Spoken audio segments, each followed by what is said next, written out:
السلام علیکم دوستوں، امید کہ آپ سب خیریت سے ہوں گے۔ دوستوں آج ہم دنیا کی خوبصورت ترین آواز یعنی کہ اذان کے بارے میں جانیں گے، تو آئیے جانتے ہیں۔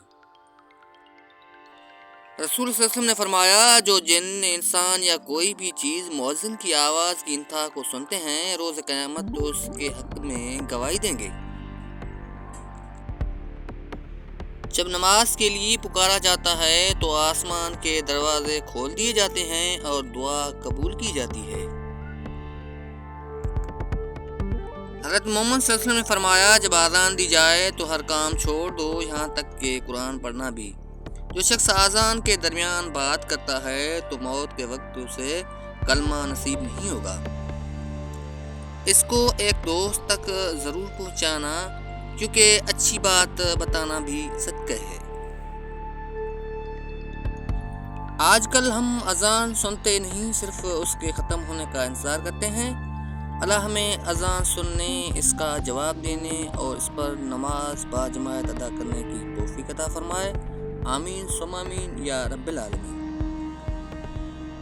عشق تو وہ تھا کہ عاشق نے اذان نہ دی، عشق تو وہ تھا کہ عاشق نے اذان نہ دی تو خالق نے صبح نہ کی۔ ملاقاتیں عروج پر تھیں تو اذان بھی سنائی نہ دی، اب بچھڑے ہیں تو تہجد بھی ادا ہوتی ہے۔ اذان کی آواز۔ اسلام اتنا خوبصورت مذہب ہے کہ غور سے اذان کی آواز سننے سے ڈپریشن بھی دور ہو جاتا ہے۔ اور دوستو، دنیا کی سب سے خوبصورت ترین آواز اذان کی ہے۔ اذان۔ جب اذان ہوتی ہے تو قرآن بند کرنے کا حکم ہے، لیکن افسوس لوگ موبائل تک بند نہیں کرتے۔ اذان۔ پتہ ہے سکون کہاں ہے؟ سب کچھ چھوڑ کر اذان سننے میں۔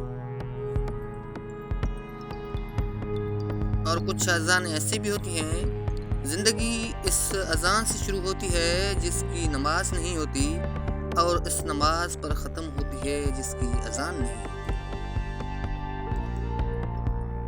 دوستو اب آخر میں جاتے جاتے یہ بھی سنتے جائیے گا، ہر کوئی چاہتا ہے کہ اسے کامیابی مل جائے، لیکن جب مسجد سے آواز آتی ہے حی علی الفلاح، آؤ کامیابی کی طرف، تو کوئی زحمت نہیں کرتا۔